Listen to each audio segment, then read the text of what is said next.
જય માતાજીને જય શ્રી કૃષ્ણ બધાયને।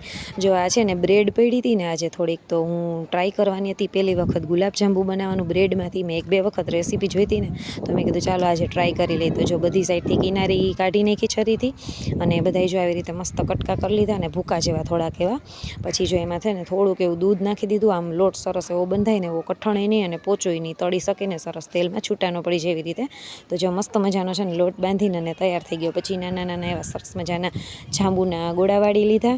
તો જો કેટલા બધા ગોળા થયા હતા। તોય પછી છે ને એક બાજુ તેલ ગરમ કરવા મૂકી દીધું હતું, અને પછી જો એક એક કરીને તેલ ગરમ થઈ ગયું ને એટલે એમાં તળવા નાખી દીધા હતા।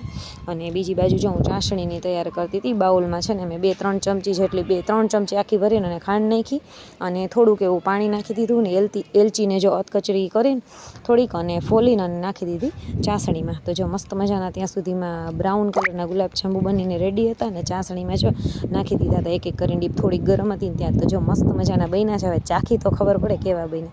અને જો આજે ફ્લાવર બટેકાનું શાક, તીખારી બનાવી હતી, ભાખરી બનીને તૈયાર હતી, અને ટમેટાનું શાક બનાવ્યું હતું, અને ખીચડી પણ બનાવી હતી। હવે જો હું રોટલી બનાવું છું, કેમ કે કાલે સાતમ છે ને, તો ટમેટાનું શાક ને કાલ માટે બનાવ્યું હતું।